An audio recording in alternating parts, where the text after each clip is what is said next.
first heavily publicized move by the United States military and the military in this conflict was to the head of state of Iran. This is likely to be, if not brought under control immediately, or maybe it's too late, a religious. What is going on here? And why haven't we talked about this before? Say, before we invaded Iran with troops who say out loud, we're doing this to bring about the creation of the Third Temple. Why weren't the rest of us informed? Now, here's a piece of tape you may have seen and that I personally don't want to play since I know the guy and I like him, but it does make you wonder. So this is the current Secretary of Pete Hegseth, former Fox News employee, nice man, very nice man. 2018 in Jerusalem, and as someone who knew him well, I can tell you I had no idea that he had such evolved and specific and apparently very informed opinions on rebuilding the Third Temple, of all questions. This is not something they teach you in Sunday school in the Presbyterian Church. This is not something that people talk about at dinner in the United States. This is not something our Congress ever mentions, that the president ever talks about. This is considered so esoteric and weird and crypto-historical and religious and kind of culty and what's Chabad, and that no one ever mentions it. But here's Pete Hegseth, football player from Princeton, going on about it in a way that suggests he's thought a lot about it. This is 2018. Today, Jennifer and I and others had a chance to go see the Western Wall of the Temple Mount, the Western Wall tunnels, so much of the old city. And as you stand there, you can't help but behold the miracle before you. And it got me thinking about another miracle that I hope all of you don't see too far away. Because 1917 was a miracle, 1948 was a miracle, 1967 was a miracle, 2017, the declaration of Jerusalem as the capital was a miracle, and there's no reason why the miracle of the reestablishment of the temple on the Temple Mount is not possible. I don't know how it would happen, you don't know how it would happen, but I know that it could happen. What is that? That's the Secretary of right now overseeing the with Iran that people fighting it are starting to say actually is about rebuilding this Third Temple. It's the same man. Okay, this is the point where you begin to think maybe we should have talked about this and its implications. And what are its implications? Religious, global religious. So the first heavily publicized move by the United States military and the military in this conflict was to the head of state of Iran, the 86-year-old Ayatollah Khomeini, who was replaced today by his son, who's apparently more anti-Western than he was. So I guess, strictly speaking, that wasn't very effective. But if you take 3 steps back, and no one did because everyone's busy denouncing him as Hitler and the most evil man in the world, and we're so grateful he's... When was the last time the United States military, or the working in conjunction with the military, head of a world religion? Is that wise? It's not because we agree with all world religions. It's not an endorsement of Shia Islam to say maybe we should pause before its 86-year-old leader. It is instead an acknowledgement that that might have consequences that affect the United States and Europe and the world, but particularly the United States, since we are the United States and we have children and hope to have grandchildren, and what will be the downstream effects for them? When you a religious leader, did the religious leader cripple their command and control structure? Were they unable to launch missiles and drones when we killed the 86-year-old Ayatollah? No. Because he knew he was going to be... That's why he stayed above ground, apparently. He wanted to be martyred. Now, why would he want to be martyred? Maybe because he wanted a religious... Why did we kill him? Maybe because we wanted a religious... Now, why would we want that? Why would the... Who got us into this? Everyone admits that now. Sorry. Why would they want that? Well, I don't know. Think about what would happen if this leads to the destruction of the Dome on the Rock and the Al-Aqsa complex on Mount Moriah in Jerusalem, and we'll explain in a second how that could happen. Began with the head of Shia Islam what would happen? Well, here are the numbers. There are about 15.5 million Jews in the world total. There are about 2.5 billion Christians, and there are about 2 billion Muslims. So whatever happens next is not going to be a fight between the Muslims and the Jews, because 2 billion versus 15 million, not much of a fight. This is likely to be, if not brought under control immediately, or maybe it's too late, a religious, the one that Lindsey Graham just described, between Muslims and Christians. And it's not going to play out in the Middle East because this is a regional conflict, but as noted at the beginning, it's a global conflict where every big power has a stake in what happens. This will play out globally, and it'll play out in our cities. Islam is the fastest growing religion in the United States. There are not that many Muslims in the United States, what, 5 million or something like that? But it's the fastest growing religion. That's enough to cause problems. For sure, in Europe, 65 million Muslims, second biggest religion in every European country, fastest growing in every country. Australia, same thing, second biggest, fastest growing. New Zealand, same thing, second biggest, fastest growing. Canada, same thing. What happens in all those countries? Those Christian, Western, white countries. What happens there? If there's the religious that Lindsey Graham and clearly the government and some in our government are hoping for, what happens? Those countries suffer more than they have suffered. And so it's possible that the real target here, it's just possible, it's throwing this out there, is not the mullahs in Iran. It's us, as it always has been. But don't take our word for it. Here's a particularly candid and honestly kind of articulate clip from a couple of years ago. This is from August of 2024 from a rabbi, Joseph Misrach, describing how should take advantage of a then ongoing conflict with Iran, much less intense than the current conflict we're seeing with Iran, to destroy the Dome of the Rock and Al-Aqsa. If it was up to me, the last time when they hundreds of missiles, I would pretend that one missile came from Iran and shoot it down. You know, then all the Arabs will go against Iran and it will be the end of the problems. You make them fight with each other, this bunch of lunatics. Never too late, you deal with a bunch of... Shoot it down into the Dome of the Rock in Al-Aqsa. Destroy what's on what it's called the Temple Mount, on the foundation stone. Destroy it and blame the Iranians. And that has the effect, as you just heard him say, of turning our enemies against each other. Turning our enemies against each other. Although they've refused to recognize it for quite some time, the Europeans are the enemies, the mortal enemies of the... That's the perspective, obviously. Look at the effects. And so, if that were to happen in this conflict, it's not the who would bear the brunt of it. It's the Europeans, it's the Canadians, it's the Australians, and it's us, and it's the Russians. 20% of Russia is Muslim. All of those countries would be in for serious turmoil and bloodshed, and maybe already this shortly into the war. Turn them against each other, you heard the rabbi say. Now, how could this play out? Very simple. Iran is sending drones and missiles in right now, mostly into Tel Aviv. Is it beyond imagination that in the fog of maybe one of those missiles hits the Dome of the Rock, or we're told that it did? And of course, during the first thing you see is censorship, so it's very hard to know what's going. You're already seeing it today.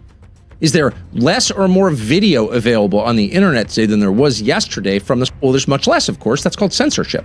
They're censoring video of what's actually happening. It happens in every conflict. Every sets off the same cycle at home, far from the fighting. Censorship and persecution. Censorship and persecution. Persecution of the enemies, real or perceived, or the people prosecuting them. And censorship of their views.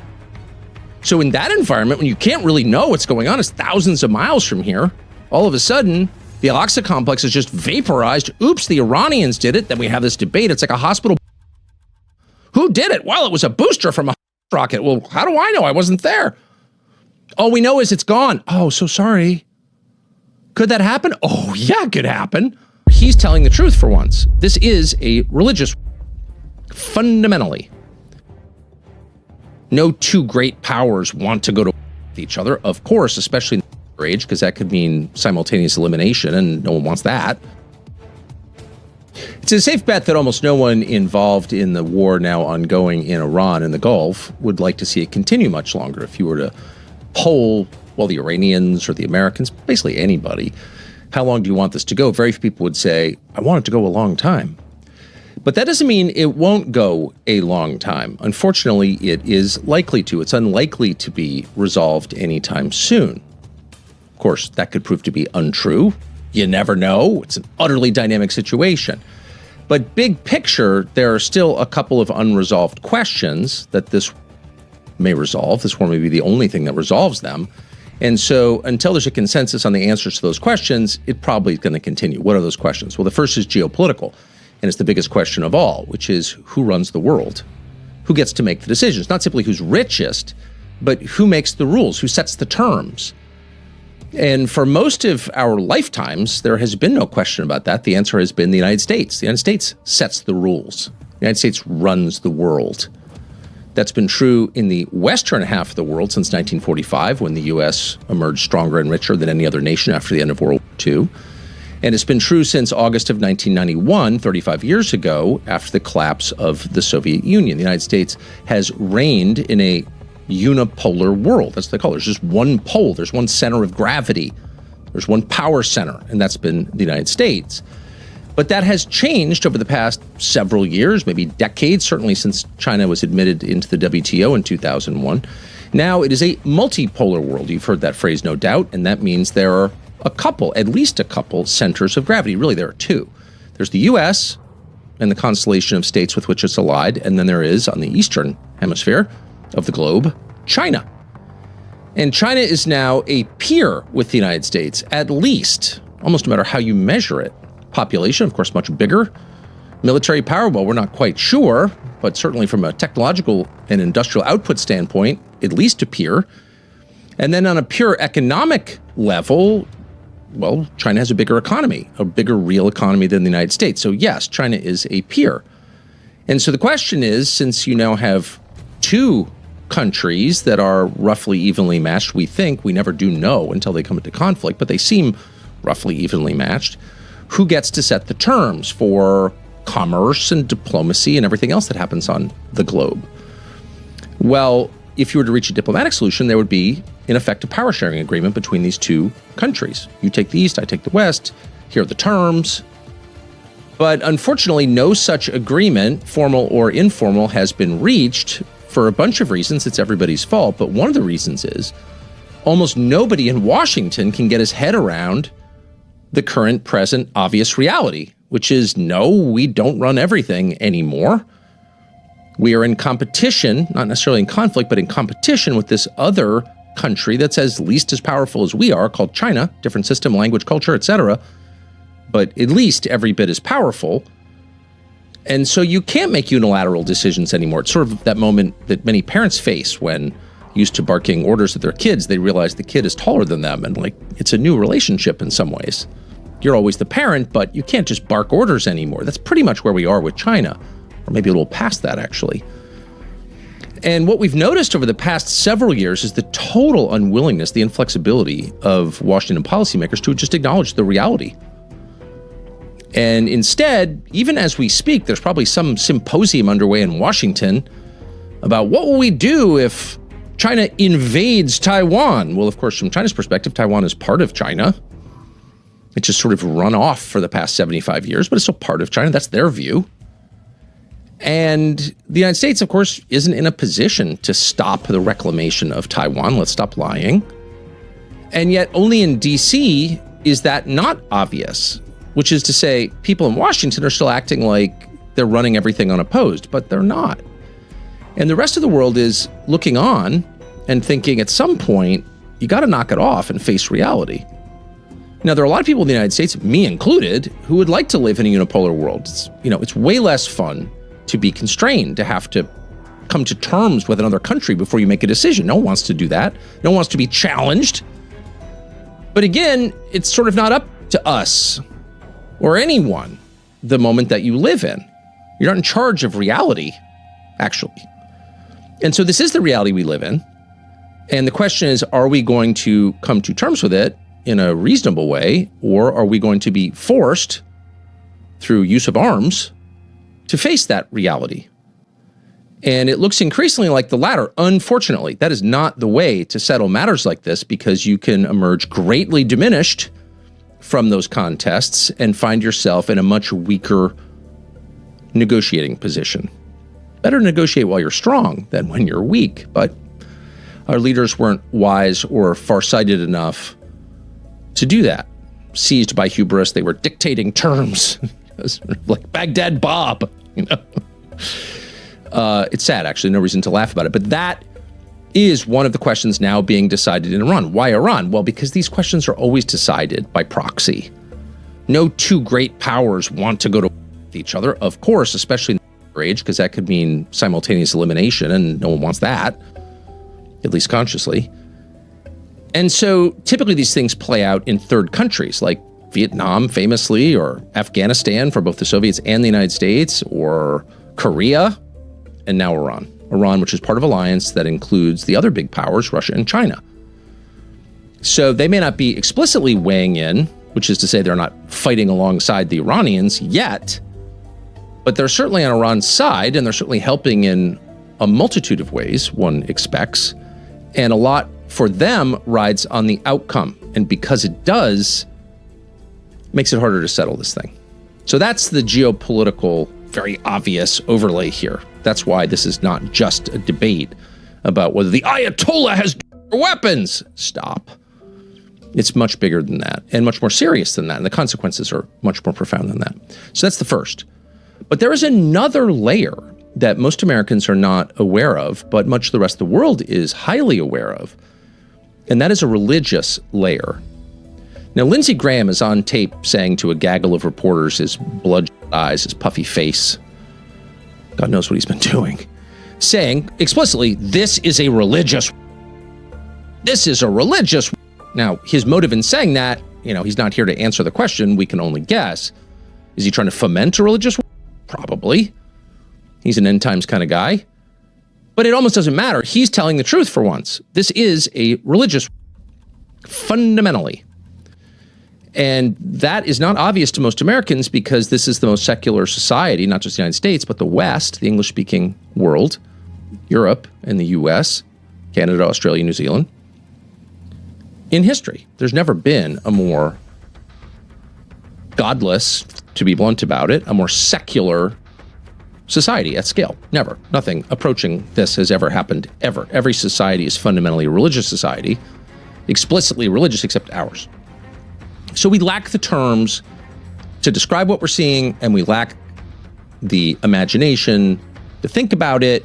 And, well, to quote Jesus, we have the eyes, but we cannot see. We don't see what's happening around us, but the rest of the world very much does see. So you often hear people talk about the Middle East crisis, and they usually mean energy. People want the oil, the gas. But traditionally, when people have talked about the Middle East, they're talking about Jerusalem. We're talking about the holiest spot on earth. Let's be a lot more specific when we say the holiest spot on earth. The holiest spot on earth is something called the foundation stone. The foundation stone is literally a rock in Jerusalem, on what used to be called Mount Moriah, which was at one point the highest place in the oldest part of Jerusalem. And it's on that spot, on that rock, on that stone, that Jews believe the world began, that the Old Testament, or the Jewish Torah, tells us that Abraham brought Isaac bound to be sacrificed to God. It's on that spot that Muslims believe that the Prophet Muhammad ascended into heaven. And of course, it's right nearby that Christians believe Jesus was crucified and then rose to heaven. So on that spot, or right nearby, a lot has happened. But critically on that spot, because it was the place where Abraham brought Isaac. And again, to American ears, this sounds weird, but to the rest of the world, it's like, yeah, everyone knows this because it's the center of their lives. On that spot, Solomon built his famous temple. Now, in the Torah, it says pretty clearly, and correct me if I'm misreading it, that Jews, followers of God, can only publicly worship God and sacrifice on that spot, in that city, Jerusalem, on that spot. If you enjoyed today's video on Anonymous Official, leave a like and subscribe if you haven't done so already. Thanks for watching and sticking with us.